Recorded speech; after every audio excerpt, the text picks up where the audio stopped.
Friends, geography with Vikas Parekh YouTube channel पर आपका स्वागत है।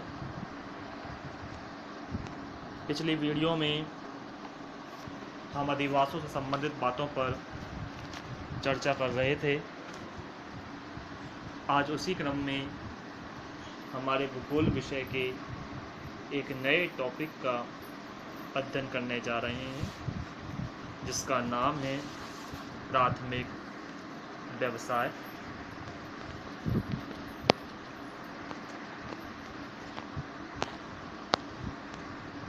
प्राथमिक व्यवसाय की यदि हम बात करें तो पिछली एक वीडियो में हमने व्यवसायों के प्रकारों का अध्ययन किया था और उस प्रकारों में हमने देखा था व्यवसाय 5 प्रकार के होते हैं। वैसे मुख्य तो व्यवसाय 3 प्रकार के ही होते हैं, लेकिन हमारे भूगोल विषय के अंतर्गत और अधिक विस्तृत जानकारी दी गई है, इसलिए हमारे सिलेबस में 5 प्रकार के व्यवसायों का वर्णन आता है। प्राथमिक, द्वितीयक, तृतीयक, चतुर्थक और पंचम। आज जो हम चर्चा करने जा रहे हैं वो इसी प्राथमिक व्यवसाय से संबंधित बातों पर चर्चा करने जा रहे हैं। तो शुरू करते हैं। प्राथमिक व्यवसाय होते क्या हैं? परिभाषा के हिसाब से देखें तो आप देख सकते हैं सामने, प्राथमिक व्यवसाय में उन कार्यों को शामिल किया जाता है जो सीधे ही प्रकृति से प्राप्त होते हैं। आप यहाँ सामने देख सकते हैं कि प्राथमिक व्यवसाय में उन कार्यों को शामिल कर रहे हैं जो सीधे ही प्रकृति से प्राप्त हो रहे हैं, जैसे मछली पालन है, पशुचारण है, कृषि है, आखेट है। अर्थात मानव के द्वारा इसमें कोई बदलाव नहीं किया जाता, प्रकृति के द्वारा अवसर प्रदान किया जाता है और उस अवसर का मानव उपयोग करता है। ये व्यवसाय सीधे ही प्रकृति से प्राप्त होते हैं। जैसे मछली पालन की यदि हम बात करें सबसे पहले, तो मछली पालन में मानव नदियों में गया, समुद्रों में गया, मछलियां लेकर आया और पालना प्रारंभ कर दिया। इसमें मानव ने किसी भी प्रकार का उत्पाद नहीं किया है, किसी भी प्रकार का परिवर्तन नहीं किया है। पशुचारण, पशुओं को लिया, पालना प्रारंभ कर दिया और जंगलों में, चरागाहों में चराना शुरू कर दिया। तो ये ऐसे व्यवसाय होते हैं जो सीधे ही प्रकृति से प्राप्त होते हैं और इन्हीं व्यवसायों में आज हम चर्चा करने जा रहे हैं। पहला व्यवसाय आखेट। आखेट अर्थात शिकार। यह विश्व का सबसे प्राचीन कार्य है। जब मानव को सभ्यता का ज्ञान नहीं था, जब मानव अविकसित अवस्था में था, उस समय भी मानव इस कार्य को करता था। अर्थात विश्व का सबसे प्राचीन जो कार्य शामिल किया जाता है वो आखेट कहलाता है, अर्थात शिकार। यह कार्य आप देख सकते हैं सामने, कठोर जलवायु में घुमक्कड़ जीवन जीते हुए किया जाता है। घुमक्कड़ जीवन अर्थात एक स्थान विशेष पर ना रहकर जगह जगह पर घूम घूम कर अपने जीवन को व्यतीत करना, और उसी प्रक्रिया में आखेट किया जाता है, अर्थात जंगली पशुओं का शिकार किया जाता है। सबसे बड़ी विशेषता इसमें ये आती है कि इसमें भोजन अधिशेष नहीं रहता। अधिशेष ये एक शब्द दिया गया है। अधिशेष का आशय होता है बाकी नहीं रहता, बचाकर नहीं रखा जाता। जिस तरह हमारे वर्तमान में आधुनिक सभ्यताओं में हम भोजन को भविष्य के लिए सुरक्षित करके रखते हैं, जैसे अनाज, साल भर का अनाज एक साथ एकत्रित कर लेते हैं, सब्जियां 3-4 दिनों की सब्जियों का एक दिन में स्टॉक कर लिया जाता है। ऐसा इसमें नहीं होता। कारण है, मांस एक ऐसी वस्तु है जो शीघ्र अतिशीघ्र समाप्त होती है। और प्राचीन समय में आज की तरह कोई रेफ्रिजरेटर थे नहीं, या कोई ऐसी आधुनिक व्यवस्था थी नहीं जो मांस को लंबे समय तक सुरक्षित रख सके। इसलिए यहाँ के लोग पशुओं को पकड़ते थे, शिकार करते थे, खाते थे, जितना खा सकते थे खाते थे, और बचे हुए को उस स्थान पर छोड़कर आगे की तरफ बढ़ जाया करते थे। तो इस प्रक्रिया में, अर्थात प्राथमिक व्यवसाय के इस प्रकार में, भोजन जो है वो अधिशेष नहीं रहता। यही कारण है कि ज़्यादा मात्रा में शिकार किया जाता है, क्योंकि मानव तो एक बार में जितना खा सकता है उतना ही खाएगा। एक 20 किलो का पशु मार दिया गया, मानव ने उसका आधा किलो मांस खाया, बचा हुआ शेष मांस बेकार हो गया, मानव ने उसे फेंक दिया। अब दोबारा जब भूख लगेगी तो आधा किलो मांस के लिए वो पुनः एक 20 किलो के पशु को मारेगा। परिणाम इसका ये निकला कि इसके कारण अनेक जैव जातियाँ विलुप्त हो चुकी हैं, नष्ट हो चुकी हैं, और कुछ जातियाँ ऐसी हैं जो लुप्त होने के कगार पर हैं। इनमें गुलाबी सिर वाली बत्तख का एक विशेष नाम आता है। एशियाई चीता विशेष रूप से जाना जाता है। ये वर्तमान में समाप्त होने के कगार पर आ चुके हैं, और कुछ तो लुप्त भी हो गए हैं। तो ये वे जातियां हैं जो लुप्त होने की स्थिति में आ चुकी हैं। कारण है, मानव के द्वारा इनका भारी मात्रा में शिकार किया जाता था। लेकिन इन स्थितियों से बचने के लिए आज भारत में शिकार पर पूर्णतः प्रतिबंध लगा दिया गया है। अर्थात भारत में शिकार करना अवैध घोषित कर दिया गया। हालांकि विश्व के कुछ देश ऐसे भी हैं, आज विश्व के कुछ क्षेत्र ऐसे भी हैं जहां पर आज भी शिकार किया जाता है। उन क्षेत्रों में यदि बात करें तो सामने देख सकते हैं, कनाडा के टुंड्रा प्रदेशों में एस्किमो जनजाति, जिसकी चर्चा हम पिछली कई वीडियो में कर भी चुके हैं। एस्किमो जनजाति, जिसका शाब्दिक अर्थ अगर आपको याद हो तो आप सोचें, इसका शाब्दिक अर्थ होता है कच्चा मांस खाने वाला। अर्थात वे जनजाति जो कच्चा मांस खाती है उसे एस्किमो जनजाति कहा जाता है। अब नाम के अकॉर्डिंग इनका नाम ही इसलिए रखा गया है क्योंकि ये कच्चा मांस खाते थे, अर्थात पूर्णतः शिकार पर निर्भर हैं। तो कनाडा की जो एस्किमो जनजाति है ये कच्चा मांस खाती है। इसके अलावा कालाहारी मरुस्थल में जो बुशमैन प्रजाति का भी हमने जिक्र देखा था, ये भी मांस पर डिपेंड है। बुशमैन, अगर याद हो तो बुशमैन की एक बात बताई थी भोजन के अंतर्गत कि बुशमैन पशु के, शिकार किए गए पशु के प्रत्येक हिस्से को खाता है, यानी एक बार शिकार करने के बाद वह जितना खा सकता है खा लेता है, और उसके बाद उसे छोड़कर आगे बढ़ जाता है। बुशमैन जनजाति के लोग सर्वभक्षी होते हैं, हमने देखा था।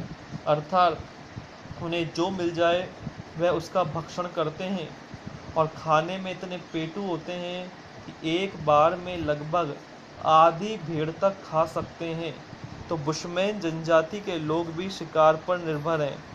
इसके अलावा बोर्नियो, यहाँ जो शब्द लिखा है कॉर्नियो, इसको अपन चेंज करेंगे और यहाँ शब्द आता है बोर्नियो। ये एक द्वीप है। बोर्नियो में एक जनजाति है पुनान जनजाति। ये जनजाति भी शिकार पर डिपेंड करती है। और इसके अलावा कांगो बेसिन में पिग्मी जनजाति, छोटे कद के लिए जानी जाने वाली ये प्रजाति पिग्मी जनजाति। पिग्मी जनजाति के क्षेत्र में एक मक्खी पाई जाती है, उस मक्खी को टिस्टिस मक्खी कहा जाता है। ये टिस्टिस मक्खी यहाँ के जीवन के क्षेत्रों में, यहाँ के लोगों के क्षेत्रों में भारी परेशानी उत्पन्न करती है। इसलिए यहाँ के लोगों की आँखें हमेशा छोटी रहती हैं, बंद रहती हैं, क्योंकि ये मक्खी उनकी आँखों में प्रवेश कर जाती है। खैर, इस चीज़ की जानकारी ना लें, हमें तो ये देखना है कि ये 4 क्षेत्र हैं विशेषकर जहाँ पर एस्किमो जनजाति, बुशमैन जनजाति, पिग्मी जनजाति और पुनान जनजाति के द्वारा आखेट किया जाता है। ऐसा नहीं कि ये सिर्फ 4 ही जनजाति हैं जो आखेट करती हैं, कई ऐसी जनजातियां हैं जो आज भी आखेट पर निर्भर हैं। लेकिन कुछ जनजातियों के द्वारा कुछ क्षेत्रों के अंतर्गत आजकल अन्य कार्यों को भी अपनाया जाने लगा है। परिणामतः शिकार में कमी आ रही है, आखेट क्रिया में कमी आई, लेकिन फिर भी आज आखेट के कारण भारी मात्रा में जानवर समाप्ति की कगार पर आ चुके हैं। तो ये मानव का वो पहला कार्य था जब मानव को सभ्यता का ज्ञान नहीं था, जब मानव विकसित अवस्था में नहीं था, उसके पास किसी भी तरह की आर्थिक क्रियाएं नहीं थी, उसके सामने रोजगार का संकट था, तो वह पेट भरने के लिए जो डिपेंड था वो पूरी तरह से जंगलों पर, आखेट पर ही निर्भर था। धीरे धीरे समय बीता और समय बीतने के पश्चात मानव को जब थोड़ी सभ्यताओं का ज्ञान हुआ तो उसके अंतर्गत मानव ने एक नई तकनीक को अपनाना शुरू किया, व्यवसाय को अपनाया, और वो नया व्यवसाय था पशुचारण। क्या है पशुचारण, जरा देखते हैं। पशुचारण नाम के अकॉर्डिंग पशुओं को चराना, अर्थात पशुओं को पाला जाता है और उनसे प्राप्त होने वाली वस्तुओं का व्यापार करके अपने जीवन की आवश्यकताओं को पूरा किया जाता है। तो पशुचारण में देखिए, पशुचारण से आशय पशुपालन से है। यह व्यवसाय उन क्षेत्रों में किया जाता है जहां जलवायु उष्ण व शुष्क होती है तथा धरातल ऊबड़ खाबड़ व पर्वतीय होते हैं।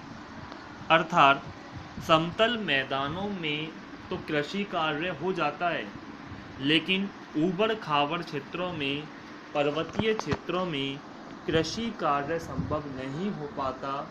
ऐसे में पशुचारण एक बेहतर कारगर कार्य है जिसके कारण मानव अपनी आवश्यकताओं को पूरा कर सकता है। यहाँ एक शब्द आता है उष्ण व शुष्क, अर्थात गर्म, यानी जहाँ की जलवायु गर्म होगी, और शुष्क से आशय होता है सूखी। कई बार ऐसा देखने को मिला है और होता भी है, गर्म क्षेत्रों की जलवायु भी नमी युक्त होती है, लेकिन यह कार्य उन क्षेत्रों में होता है जहाँ यहाँ जलवायु उष्ण व शुष्क होती है। पशुचारण के विश्व में 2 मुख्य क्षेत्र सामने आते हैं। पहला उष्ण कटिबंधीय घास के मैदान।